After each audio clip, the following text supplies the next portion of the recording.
Bueno, yo voy a empezar con unas preguntas eh, que es importante que las hagamos y de hecho, de ahora en adelante, después de la séptima sesión sobre Concilio Vaticano II, porque ya vamos por la séptima sesión, o sea, ya hemos hecho 7 espacios. De esos espacios hay unos que hemos dedicado a la introducción sobre el concilio, luego pasamos un poquito al contenido del concilio. Recuerden que les mostramos aquí un gráfico que era aparente como una especie de columna vertebral que tenía unas costillas. Les decía, bueno, más o menos así como está organizado.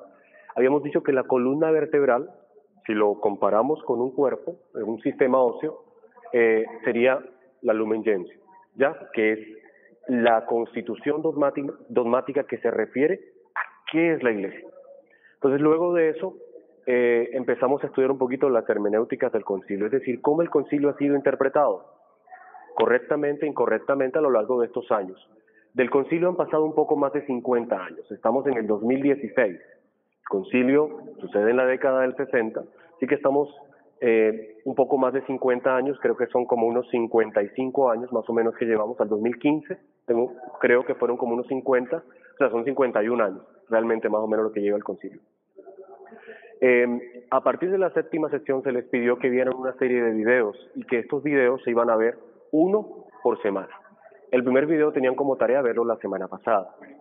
Si ustedes pusieron atención al contenido del video, yo les había dicho que cuando empezamos a leer la introducción sobre el concilio, se mencionaba que al inicio de la iglesia todo se remitía al querigma. El querigma es el contenido fundamental, principal de la fe cristiana, que todos sabemos que es, ¿cierto? El querigma, como lo hemos dicho muchas veces, es casi una fórmula. Yo creo que la forma más fácil de aprender algo es colocarlo en pocas palabras. El querigma es el anuncio de Jesucristo, muerto y resucitado por amor al hombre. Eso era lo único que se enseñaba al inicio del cristianismo. Cuando el cristianismo empieza a extenderse, cuando empieza a llegar a regiones más allá del ambiente donde nació el cristianismo, más allá de las regiones de Israel, y empieza a permear los territorios y cada vez más lejos, aprovechando obviamente la estructura que tenía el Imperio Romano, que eso facilitó mucho que el Evangelio llegara a tantos lugares, pues obviamente ya el mensaje inicial del querigma empezaba a unirse al mensaje que estaba de pronto por la cultura, por la antropología, por las realidades de cada lugar donde llegaba el Evangelio. Y eso hizo que este mensaje inicial empezara a ser un poco insuficiente, sin que lo fuera. Y entonces la iglesia tuvo que empezar a educar, a enseñar sobre cuestiones que aunque el querigma no las enseñaba explícitamente, sí las iluminaba. Y a partir de ahí surge lo que llamamos el magisterio de la iglesia. Cuando la iglesia tiene que asumir una posición frente a muchas situaciones, muchas realidades, es la iglesia con la autoridad del Espíritu Santo, de su Señor, que empieza a educar, empieza a enseñar. Eso da origen a los concilios. ¿Ya? Eso fue lo que dijimos básicamente. Si usted vio el video con mucha atención, para los hermanos que nos están viendo afuera, a partir de la séptima sesión de concilio, ya tenemos que empezar con estos videos. Para que tengan claro, estos videos son producidos por la Renovación Carismática Católica de Estados Unidos. De hecho, todo el contenido de la serie es sobre la renovación carismática. Y la renovación carismática tiene como experiencia fundamental los seminarios de vida en el Espíritu Santo. Pues este video, o esta serie de videos, que son 27, 14 primeros y luego hay una continuidad con otra serie que más adelante vamos a ver. Y todo lo que se ve en esos 14 videos iniciales es un seminario de vida en el Espíritu Santo. Si pusieron mucha atención, ¿cuál era el contenido principal del primer video? Ricardo, ¿de qué hablaron en el primer video? Del amor de Dios. El querigma tiene unas partes. Y la primera parte del querigma es Dios te ama de modo incondicional. O sea, esa es la primera parte del querigma. La segunda parte del querigma es el pecado te aleja de ese amor de Dios. La tercera parte del querigma es la respuesta a tu pecado es que Dios envía a su Hijo para salvarte. Luego de la salvación, este Hijo te congrega en una iglesia para que puedas experimentar esa salvación. Y es el Espíritu Santo el que te concede la vida de gracia. Esas son las 5 partes del querigma. O sea, ese querigma del que estamos hablando tiene un anuncio que es progresivo. Y eso lo van a ver en todos los videos. Yo quiero hacer unas preguntas rápidamente antes de continuar con los hermanos que están afuera. Ideas principales del primer video. Primero quiero que levante la mano los que vieron el video. Levante la mano, muy bien. 1, 2, 3, 4. Muy bien, tranquilos, esto no es... Pero, ojo, sí les advierto, En la medida en que no hagan lo que se les pide, en esa medida cada vez van a quedar más abajo. O sea, mira, está pasando algo en la iglesia. La gente ya perdió la capacidad de asombro. Por eso no les asombra su fe. Es como si yo, que no sé de arte contemporánea, voy a un museo de arte contemporáneo. No me dicen nada los mamarrachos que voy a ver ahí. Entonces, como no tengo la información, eso no significa nada para mí. Entre menos información tengamos, entre menos formación tengamos, menos asombrosa nos va a parecer la iglesia. Y por eso nos aburre el concilio y por eso no hacemos una cantidad de cosas que deberíamos hacer. La idea de esta formación es activar ese conocimiento básico, esos presaberes, para que podamos obviamente empezar a activar nuestra fe de modo diverso en 4 enfoques de los que ya hemos estado hablando, ¿ok? Y que está basado en lo que habíamos dicho del libro de Matthew Kelly, El catolicismo dinámico. O sea, esa es la idea con todo esto, o sea, con todo este proceso. Entonces, me gustaría primero que me dijeran una idea principal del primer contenido de la serie que vimos la semana pasada. Ricardo. El primer video que vimos es el amor, o sea, en español traducía más o menos como el amor incondicional de Dios, el amor puro de Dios. Sí, exacto. No, el primero que vimos, que era, recuerden que vimos aquí un pedacito que hablaba sobre el bautismo en el Espíritu Santo, que es un tema que se da en los seminarios de vida en el Espíritu. Pero luego tenían que ver el segmento 1, que yo mandé por internet. ¿Quién vio el segmento 1? Una idea principal del segmento 1. Que no recuerdo las palabras exactas del primer. O sea, ese primer video fue en las cataratas del Niágara. El tipo está diciendo que esta agua va a dejar de correr algún día, pero el amor de Dios no va a dejar de correr. Muy bien, ya sabiendo un poquito una idea principal de esa serie, de ese video. Me gustó mucho la parte en que habla del hermano del sacerdote. Eso es cierto, de que él sabía que algo le hacía falta a su vida. Decía a su esposa que no sabía qué era lo que le hacía falta, pero en la ceremonia de ordenación se fue en llanto. Luego hizo una ceremonia, simplemente una misa para la familia, y vio otra vez que el hermano estaba en llanto. Y el hermano le dijo que es que se dio cuenta que lo que hacía falta era Dios, que Dios llenaba todo eso que el mundo no llenaba. Eso que él sentía vacío, lo llenaba Dios completamente. Hay una parte importante de este video donde él dice que hay verdades en la fe o en la iglesia que nosotros creemos que todo el mundo sabe. O sea, nosotros damos por hecho que todo el mundo sabe que Dios nos ama. O sea, nosotros damos por hecho o damos por entendido, sabido o procesado de que todo el mundo acepta el amor de Dios. Pero si tú te pones... Es querido por Dios. Exacto. Porque él dice que él estaba hablando del amor de Dios en la misa. En una predicación. Y yo una señora que estaba llorando y dijo, súper bien, mi predicación estuvo genial porque hay gente llorando. ¿Y qué le dijo la mujer? Le dijo, ¿sabe qué? Dios no puede quererme a mí. ¿Sabes por qué? Porque precisamente el anuncio, de ese anuncio del querisma, de ese amor incondicional de Dios, como no lo recibimos, termina por no asombrarnos. Y al no asombrarnos es porque no lo creemos. Es importante que eso que parece tan básico, nosotros que supuestamente ya lo creemos, empecemos a ser conscientes de lo que eso significa. Imagínate, un amor que no depende de tus pecados. Desde niños nos han dicho que si nos portamos bien, nos quieren, ¿cierto? En cierto modo, nuestros papás cometen el error de decir que Dios ama al que se porta bien. Desde niños nos lo enseñan. No te puedes portar mal porque Dios no te quiere. Se pone bravo.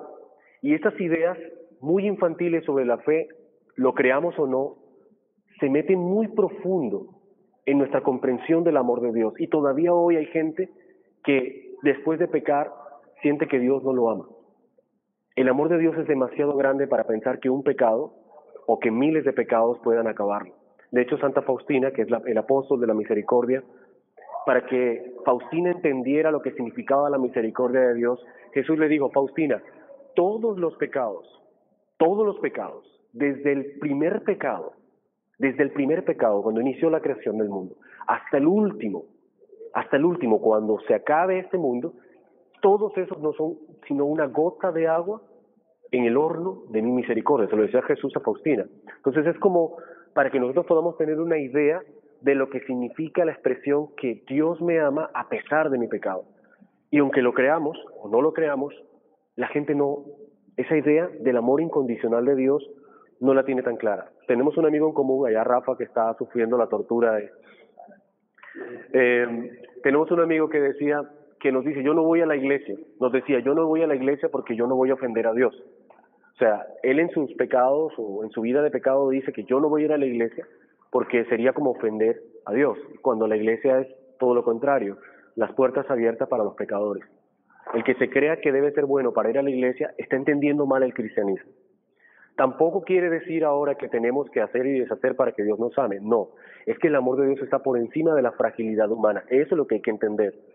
Porque, de hecho, algo que yo explicaba hace poco en el colegio a una compañera de trabajo, que ella me decía que no puede entender cómo es que los pecados pueden llevarnos a descubrir la misericordia de Dios. Sencillo.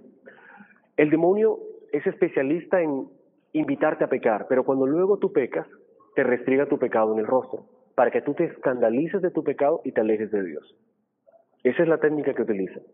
De hecho, un santo que podía ver los demonios, esta historia ya la conté aquí en la comunidad, había una fila en una iglesia de gente confesándose, y él veía que sobre la gente que estaba confesándose había unos demonios planeando, ¿no? Volando.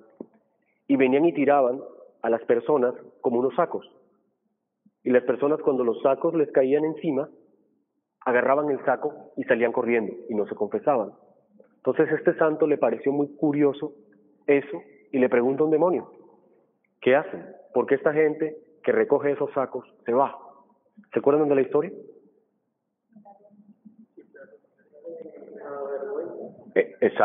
Exacto. El demonio les dice, eso que les tiramos es la vergüenza, se las quitamos para que puedan pecar tranquilamente, para que no les dé pena ofender a Dios. Pero cuando van a pedir perdón, se las arrojamos, para que con pena se alejen del amor de Dios. ¿No les ha pasado que facilito pecamos, pero luego en la confesión lo pensamos 3 veces antes de decir ese pecado? Hermanos, lo que conocemos de la iglesia es muy poco. Lo que tenemos por conocer es mucho. Pero ese conocimiento no va a llegar a nosotros si no hay la intención de buscarlo. La palabra de Dios dice que el reino de Dios sufre violencia y solo los violentos la arrebatan. ¿Ustedes saben qué significa eso? ¿Saben qué significa esa violencia por el reino?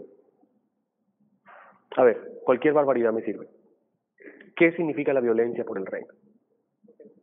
¿Cómo así que Jesús dice, el reino de Dios sufre violencia y solo los violentos lo arrebatan? ¿Qué más? ¿Se acuerdan de la espada de la que Ricardo estuvo explicándonos hace unas semanas atrás? Hablan de la violencia, pero esta violencia hay que entenderla como ir en contra de sí mismo. El que se hace violencia, tengo pereza de leer este libro, pero es que lo tengo que hacer por el Señor. Yo recuerdo les decía, miren, necesito que se comprometan con el Señor a dedicarle 1 hora de estudio, media hora de estudio. Tienen que hacerse violencia, porque no estamos acostumbrados. Y la única manera de descubrir la belleza de la iglesia es sabiendo que esa belleza existe. Vuelvo al ejemplo del museo. El punto con esto es que cuando yo escucho cuando mi hermano escucha que yo pongo, por ejemplo, un aria de Turandot, Nessun Dorma. Turandot es una ópera de Puccini que habla sobre una princesa que odiaba a los hombres. Y odiaba a los hombres porque vio cómo, cuando niña, unos enemigos de su padre entraron al castillo, al palacio imperial y violaron a las mujeres. Su papá estaba en una campaña militar y eso hizo que ella odiara profundamente a los hombres. Ya van a ver qué tiene que ver esto con el video y por qué lo estoy contando. Pero había una norma imperial en las leyes del imperio que decía que si el emperador no tenía hijos varones, para asegurar que la dinastía del rey continuara, es decir, para asegurar que la corona continuara, el reinado, el imperio continuara, su hija, si no tenía hijos, la hija estaba obligada a casarse. Entonces una mujer que toda su vida ha odiado a los hombres porque vio cómo violaban a las mujeres de su casa, a ella no la violaron porque era una niña, pero vio todo lo que sucedió en el palacio imperial, pues obviamente ella no quería casarse. Y simplemente utilizó su inteligencia para salirse con la suya. Le dijo a los consejeros del rey, ok, como hay una norma que me obliga a casarme, también la norma me obliga de que yo debo escoger el mejor candidato. Solo me casaré con el hombre que sea capaz de resolver 3 acertijos que les voy a dar. Obviamente Turandot, los acertijos que puso fueron irresolubles. Además de eso, le sirvió de venganza, porque ella decía, el hombre que se presente ante mí, todo esto en la ópera, todo esto es cantado y con los gritos que se imaginan, el hombre que se presente ante mí y no resuelva los 3 acertijos, será matado, será asesinado, y yo lo asesinaré. Así que Turandot asesina a cientos de hombres. Entonces se salió con la suya porque no se casaba y tuvo el placer de vengarse, porque odiaba a los hombres, hasta que viene un hombre y le resuelve los 3 acertijos. Ella entra en cólera, entra en shock, ¿cómo es posible? Lo que ella jamás pensó sucedió. Y este hombre le dice, no quiero casarme contigo obligado, no quiero que no quiero que te sientas obligada a casarte conmigo. Te voy a dar una oportunidad para que te deshagas de esto. Es de tarde. Si al amanecer sabes mi nombre, sabes cómo me llamo, quedas libre de tu compromiso. Y serás libre, no me voy a casar contigo. Pero te prometo que al amanecer no sabrás mi nombre y te habrás enamorado de mí. Ese día o esa tarde, ella manda un edicto a todo el imperio, Nessun dorma, es decir, nadie duerma. Y ahí viene la ópera. Nessun dorma, Nessun dorma. Lo han escuchado muchas veces, súper famosa. Creo que todos han escuchado Nessun dorma alguna vez. Y los hermanos que están viendo esto, métanse en el cuento, métanse en la carreta. Y esa noche, hay una matanza. Porque ella decía, alguien debe saber el nombre de ese príncipe. Y a sangre y fuego, decía, alguien lo tiene que decir, y torturó a mucha gente esa noche. Entonces, ante el balcón de la princesa, le dice esto, cantando, tú princesa que estás en tu fría estancia, buscas mi nombre desesperada, pero tu nombre no lo sabrás. Mi nombre no lo sabrás. Mi nombre lo sabrás cuando lo diga a tu oído, en tus labios. Entonces sabrás y me amarás. Y al alba venceré. ¿Esto qué tiene que ver con el cristianismo? Todo. Porque este hombre está amando a esta asesina, a esta mujer que no merece que nadie la ame. Y al final, cuando a ella le preguntan cuál es el nombre del príncipe, ella dice, su nombre es el amor. Porque solo el amor te puede amar así. Es una obra impresionante. La ópera es más que gritos, se los aseguro. El punto con esto es que obviamente, si ignoras algo, te va a parecer gritos, te va a parecer absurdo, te va a parecer ridículo, te va a dar mamera, pereza estudiarlo. Entre más ignores de la iglesia, y esta es la enseñanza de esta parte, más difícil te va a costar estudiarla. Porque eres un ignorante, con todo el respeto que se merece, ¿no? Que no lo son, porque yo sé que aquí muchos tienen mucha formación. Pero la única manera de que ames la iglesia, y se lo repito, es que empieces a estudiarla. Y te garantizo, al principio no va a ser fácil. No va a ser fácil. Pero si perseveras, va a ser algo que te va a llenar de mucha alegría. Te vas a asombrar en cada misa. Vas a decir, wow, eso estaba ahí y yo, ¿por qué no lo vi? Voy a hacer una pregunta rápidamente antes de continuar. ¿Con qué empieza la misa? Con un beso en el altar. Muy bien, se acordaron. Se acordaron. ¿Con qué empieza la misa? ¿Con qué empieza la misa? No se lo digan. Muy bien. Nuestra Eucaristía empieza y termina con un beso. Son 2 besos. Antes de en el nombre del Padre, el sacerdote llega y lo primero que hace es besar el altar. Y lo último que hace es, después de la bendición, el misterio de nuestra fe está entre 2 besos. ¿Te habías dado cuenta? 2 besos. ¿Y sabes ese beso a quién es? Porque ese altar es Cristo. Es algo supremamente profundo y lleno de amor, pero está ahí y no lo ves. Si yo te preguntara qué significa eso de que una mano sube, baja, se va al oriente y luego al occidente, ¿qué significa eso? ¿Tú crees que esto es porque a alguien se le ocurrió, hagamos la cruz? Y el querigma está sintetizado en estas 4 direcciones. Recuerden que lo expliqué una vez. Arriba, ¿qué significa? Y luego, ¿qué significa abajo? Y luego, esto. ¿Y esto qué significa? Que nace, que muere. ¿Qué significa? El Hijo de Dios eterno, consustancial al Padre, como dice San Juan, la palabra era Dios, vivía con Dios, se hizo hombre, bajó a la tierra. Ojo, asumió nuestra naturaleza, la mano izquierda, asumió la humanidad, sin dejar su divinidad. Eso está pasando en cada misa, en cada rosario, y no sabemos qué está allí. La historia de la obra de arte, horrible, que costaba millones de dólares, que le he contado muchas veces, para los hermanos que están afuera, rápidamente. Sí, me va a tocar, porque ellos no lo han visto, de pronto no lo han escuchado. Una mujer tenía un cuadro en su casa, que era de su abuelo, de su bisabuelo.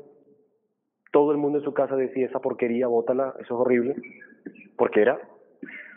Alguien una vez fue invitado a almorzar, y cuando vio el cuadro se asombró, pero no dijo nada. Ahí, mientras estaban hablando, se acercó al cuadro y lo vio de cerca y dijo, ¿este cuadro de dónde lo sacaron? Es una muy buena imitación, dijo el tipo, de un cuadro muy famoso. Y él dijo, no, ese cuadro tiene unos 100 años más o menos, porque era de mis abuelos en España, se vinieron para acá y me prometieron que no lo vendiera. Vamos a ver que el cuadro, después que le hacen los estudios, una obra perdida de Picasso, que el avalúo de la obra estaba en casi 3 millones de dólares. El cuadro horrible que nadie había, porque no sabía que lo que tenían en la sala. Y es lo mismo que nos pasa con la iglesia. Muy bien, hermanos. Hace unos años, nuestra comunidad se organizó de esta manera. Escogimos a un hermano con una misión que se llama la misión del miróforo o mirófora, porque es un hombre miróforo. El miróforo viene de que el que porta el ungüento, y es un ícono muy antiguo de la iglesia, donde están las mujeres que llevan el aceite perfumado a embalsamar el cuerpo de Jesús. Esas mujeres reciben el anuncio del ángel que le dice, vayan a Galilea, ha resucitado, y ellas, portando eso, van a anunciar a Jesucristo. Ese hermano tiene la misión de proclamar la palabra de Dios. Luego, otra hermana, en este caso nuestra comunidad, recibió el papel de mistagogo o mistagoga.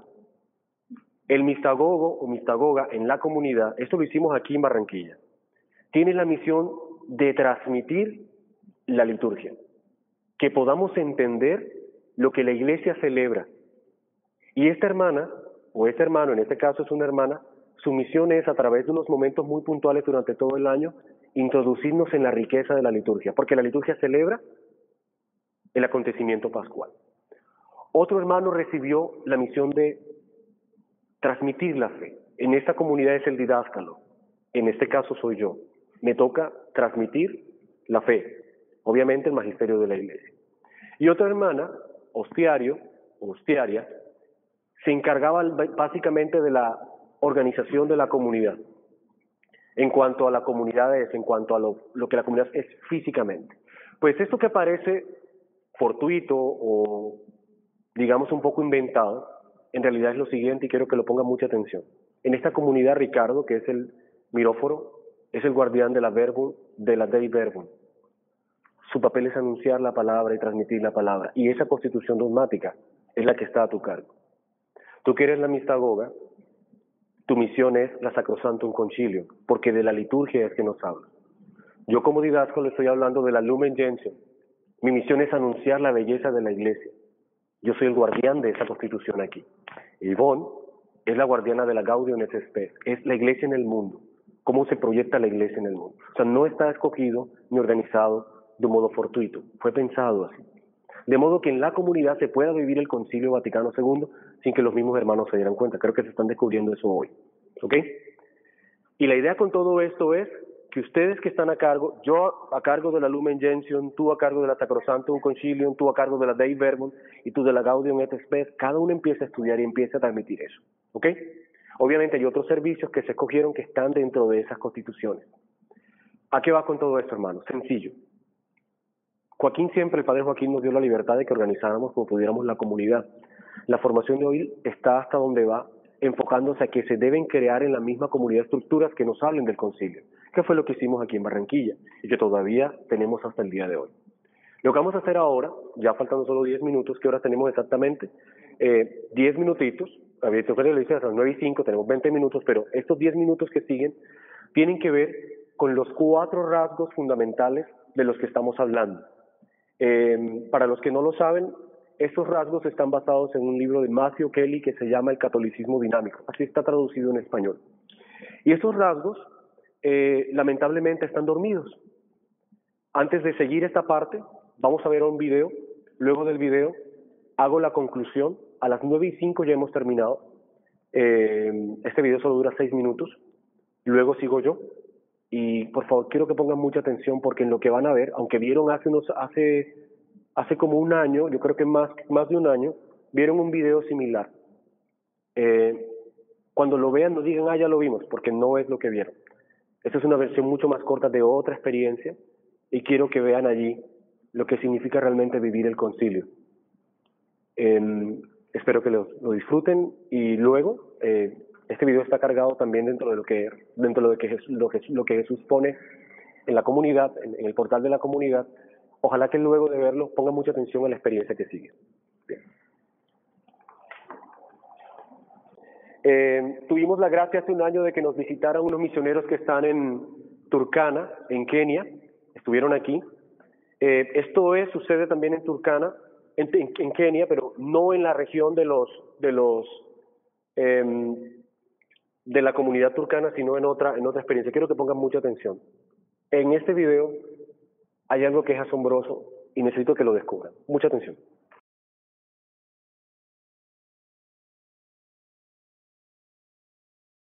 This is the village of Kakuta. This is probably the place where we are going to start the first Catholic mission. Mucha atención.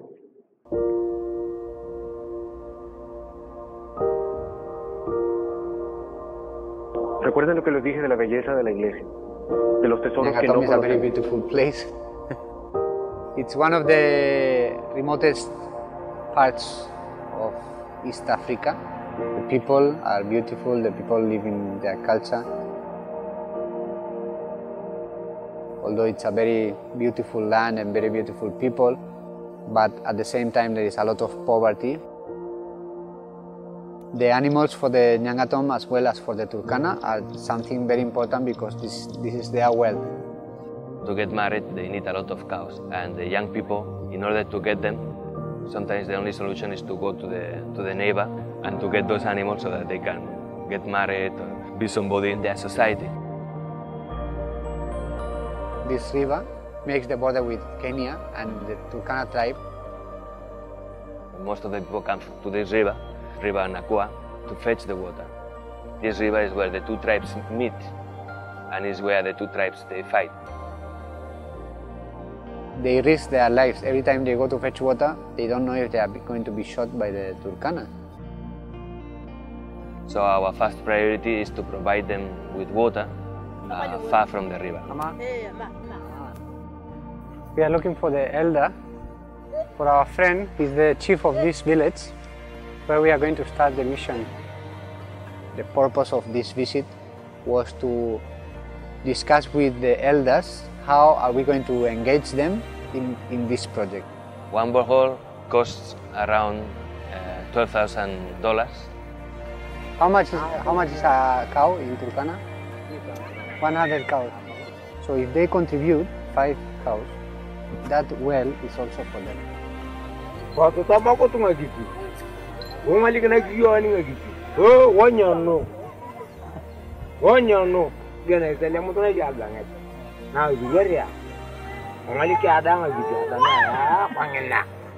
we're trying to explain them that these machines, when they come to drill, even if they don't find water, you still have to pay them.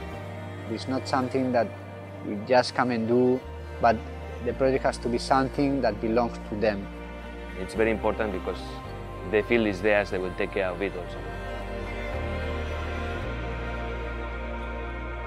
You don't see many churches, you don't see many organizations working in this place because it's a very remote area. They were abandoned by the world.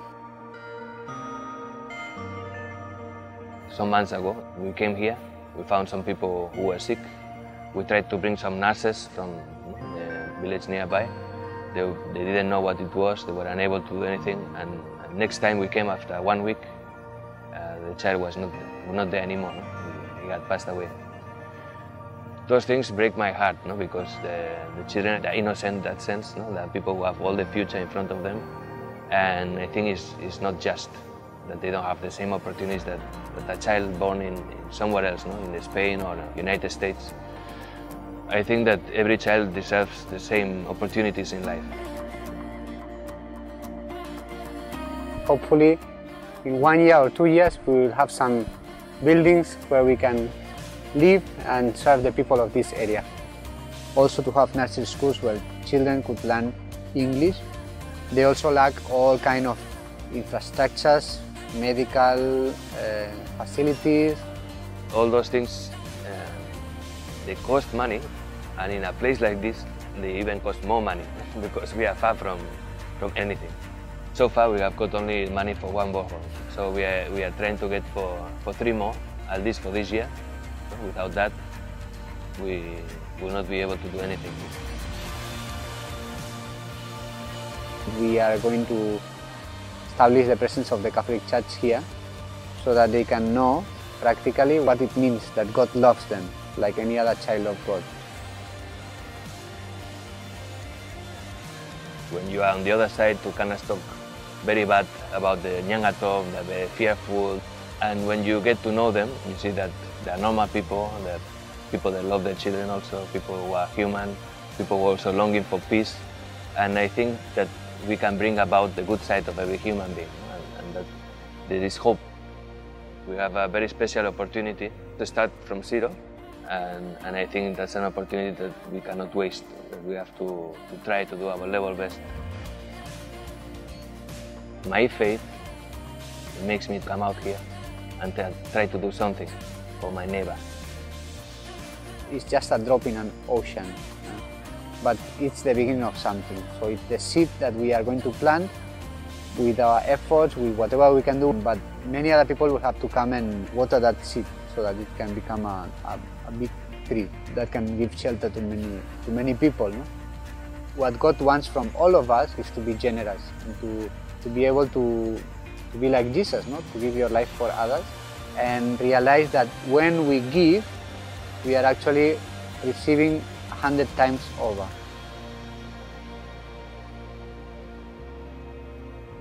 Tonight we will just do a fire camp and we will sing some songs to chase away the hyenas.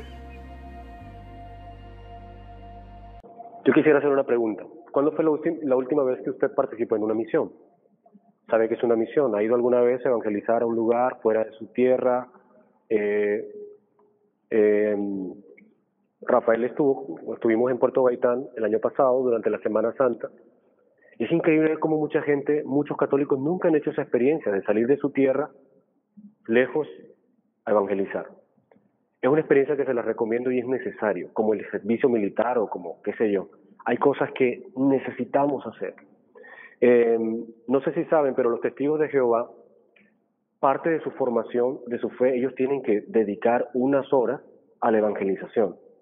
Ellos tienen, cuando tú te haces testigo de Jehová, hay como un número de horas que tienes que cubrir. Algo así como lo que nosotros tenemos, las jornadas de alfabetización o a lo que antes se llamaba vigías de la salud hace mucho tiempo en Colombia, o horas de servicio social. Ellos tienen horas de servicio evangelizador. Si tú eres testigo de Jehová, tienes que cumplir unas horas y ellos lo tienen como obligación y nadie lo pone en duda. Los mormones que ustedes ven en las calles de blanco con negro, que vienen incluso de otros países, tienen como parte de su experiencia de fe un servicio obligatorio de evangelización. Y es la forma en que crecen. Pero cuando vives en un país que la mayoría es católica y donde has visto que la fe no te ha costado, pues lamentablemente se desarrolla un catolicismo mediocre, tibio y muy alejado de lo que realmente es ser católico. Si tú ves, los videos que hemos estado viendo, la mayoría son de Estados Unidos. No los escojo por una razón en particular, o sea, no los escojo porque sean de Estados Unidos. Los escojo porque en Estados Unidos los católicos, siendo minoría, no pudieron darse el lujo de tener un catolicismo mediocre. Si has ido a una parroquia en Estados Unidos, te das cuenta de la gran cantidad de ministerios que hay y del compromiso. Es más, un alumno me decía, Roger, esa gente va a misa como si fuera un quinceañero. La gente, los domingos en Estados Unidos, tú no ves la gente en chancleta, en bermuda, como se aparece la gente aquí. Y no los ves sencillamente porque desde niños ellos dijeron, aquí somos minoría, aquí tenemos que ser la mejor versión de un católico. ¿Quieres saber cuán católico eres? Pues mira cómo vienes a la misa el domingo. Y eso no tiene que ver con etiqueta, ni con ropa, no, tiene que ver el respeto que tenemos hacia la Eucaristía.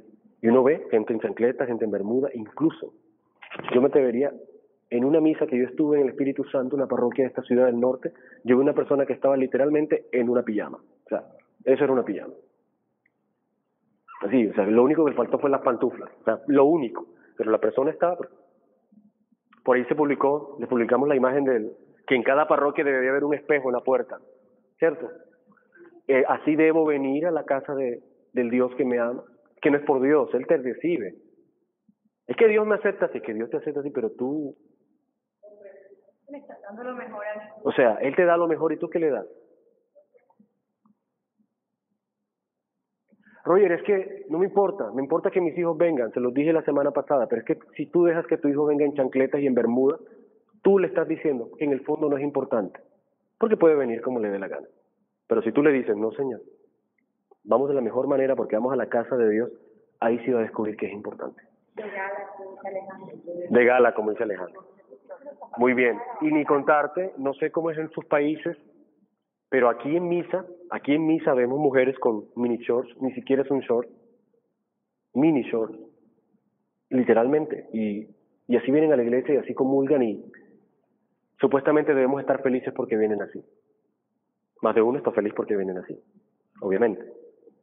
Pero la verdad es que eso no es consecuente ni coherente con el catolicismo que tenemos. Hermanos, son las 9:05. Y ahora viene una parte importante. Como se los recomendé la semana pasada, es importante que los hermanos que escojan en su comunidad vean estos videos primero. La idea no es que usted agarre este video y lo proyecte en la comunidad. O sea, esa no es la idea.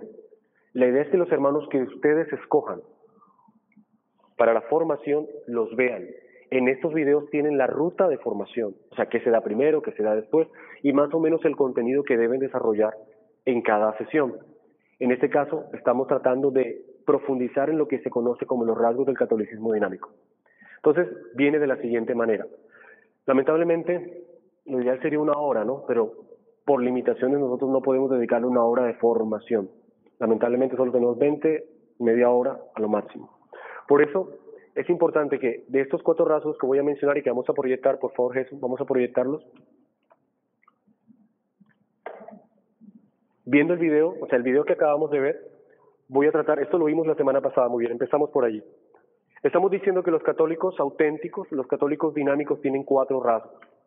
La mayoría de gente intuye o tiene claro de que el rasgo de oración es el más importante. Casi todo buen católico ora. O sea, no hay uno que diga, yo no oro. Todos. Yo siempre digo, imaginemos una silla con 4 patas. Obviamente ya tenemos una, la oración. Pero cuando tú perteneces a una comunidad como Civitas Dei, a una realidad eclesial como Civitas Dei, ¿qué significa orar? ¿Será que solo es venir a la Eucaristía y ya? Algunos movimientos tienen manuales de oración donde tienen su rutina de oración.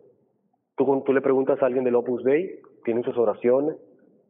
Los de Regnum Christi tienen sus oraciones. Cuando tú te incorporas, te dan el manual de oración. Y todos los miembros, no importa si estás en Chicago o estás en la China, todos hacen lo mismo. Esa forma de unidad de oración y de intenciones. En Civitas Dei no tenemos eso. No creo que tampoco sea necesario. Nuestra realidad es otra. Sin embargo, sí es importante de que todos tengamos una rutina de oración. Lo que va a pasar es que en estos 5 minutos que nos faltan, yo voy a poner una pregunta por cada rasgo. Y la pregunta aquí es la siguiente. ¿Cómo es tu rutina de oración? Si yo te dijera, ¿cómo haces oración diariamente? ¿Qué dirías? 2 hermanos van a responder. ¿Cómo es tu rutina de oración? ¿Cómo oras? ¿Qué haces todos los días? ¿De mañana te levantas? Bueno, sí, cuando me levanto, le doy gracias a Dios por el nuevo día. Le pido que sea de todas las personas que me encuentren en el día, pues sea yo la imagen de Cristo que se da a las personas. Muy bien. Haces oración personal pidiendo eso. Ok. Ricardo, ¿cómo es tu rutina de oración todos los días? Ricardo sabía que le iba a preguntar. Me levanto a las 5 de la mañana y hago el rosario. Luego voy a misa de 7 de la mañana. Cuando llego a la oficina tengo unas oraciones que hago antes de enviarles el evangelio. Y bueno, tengo lecturas. Entonces, depende del día, me leo, o sea, cojo a mediodía o en cualquier momento del día así que tenga como suave y trato de hacer lectura por lo menos de 10 hojas del libro que me estoy leyendo. ¿Cuál es la conclusión de esta parte? Que este rasgo de oración se desarrolla según tu profundidad. ¿Qué quiere decir eso? Si apenas estás empezando con esto, está bien, unas oracioncitas. Pero entre más tiempo tengas y más compromiso tengas en la iglesia, esa rutina de oración tiene que ampliarse. Si te quedas con unos segundos en la mañana o en la noche, no es suficiente. Porque la oración también debe ser algo en lo que vas avanzando, vas profundizando.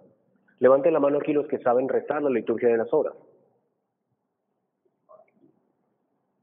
Los que saben rezar las laudes, las vísperas, que han hecho oración. Aquí en la comunidad hubo un tiempo en que profundizamos en eso. No lo hemos enseñado a los nuevos, tranquilos. Llegará un momento en que esa es la forma de oración que debemos orar. Así debemos orar, con la liturgia de las horas. No es algo que sea una opción más entre las miles que hay. No, es la oración oficial de la iglesia.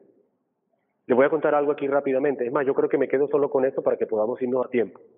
Fui invitado el sábado a un encuentro. El sábado hubo de todo en Barranquilla, ¿no?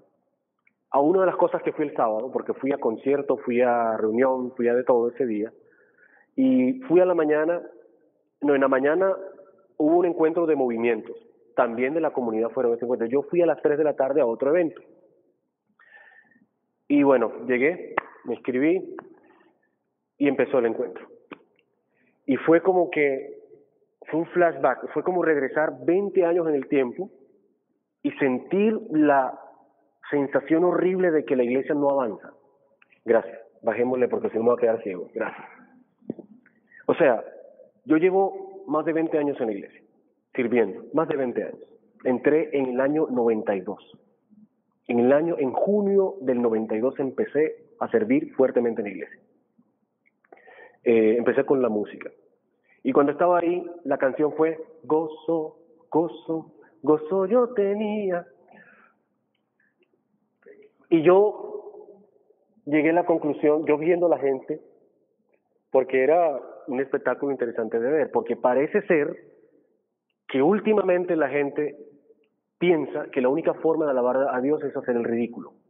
Que pisa, que pellizca, que agarra, de ahí no sale. Entonces yo estaba ahí en todo ese show y, ojo, no tengo nada en contra de eso, pero hay gente que piensa que renovación carismática es solo eso, que la espiritualidad carismática es eso. Los videos que están viendo es de la renovación carismática y no he visto la primera pandereta en el video.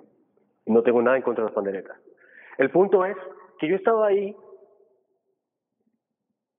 y yo decía, esto es el colmo. O sea, 20 años y la gente sigue haciendo lo mismo, los mismos cantos, el mismo ridículo, el mismo pellizco, el mismo zapatea, lo mismo. Al hermano que piso, bendito sea, o sea, y yo digo, ¿en qué momento la creatividad en la iglesia se fue? Ya la gente no compone música, la gente ni se preocupa por buscar un tema nuevo para enseñarlo, porque estamos acostumbrados a que el mínimo esfuerzo es la regla general para todo. Obviamente ni te cuento el pianista, porque si el cantante era terrible, el pianista era un pangatecla, literalmente. Y uno dice, Roger, es que si eres crítico, no, estamos haciendo un análisis, hombre, lamentablemente usted va, le hago el reto, yo creo que ustedes también estuvieron en la mañana en un encuentro. ¿Quiénes estuvieron en el de movimientos? ¿Cómo empezó? Igualito. Y todo es igual. Pero lo más impresionante es que ves que en ese salón la suma total de los años de la gente que está allí, yo creo que triplica la edad de Matusalén. Y lo más interesante de ver es que unas señoras que fácilmente se pueden caer y romperse la cadera están en un extremo de movimiento que uno dice, pero ¿qué está saliendo? O sea, ¿qué es lo que está haciendo aquí? ¿Qué es lo evangelizador aquí? Porque si el punto es hacer el ridículo, bueno, hagámoslo. Ya se me estoy cayendo del recuerdo. Ok, hagamos el ridículo, pero si ese ridículo es evangelizador, ¿pero lo es? Llevamos 20 años y todas las reuniones de movimientos en esta arquidiócesis empiezan igual. El mismo cantante desafinado, el mismo piano terrible, la música horrible, Y eso lo seguimos haciendo. Y por eso están los mismos con las mismas. Porque si un muchacho viene a una misa y ve eso, no se queda. No se queda. Y de lo que es lo que estamos hablando. El Concilio Vaticano II nos lanzó hacia el frente. Dijo, hey, busquemos nuevas formas para transmitir la belleza de la iglesia. Hermanos, quedamos en el primer rasgo, que es orante, porque ya son las 9:05.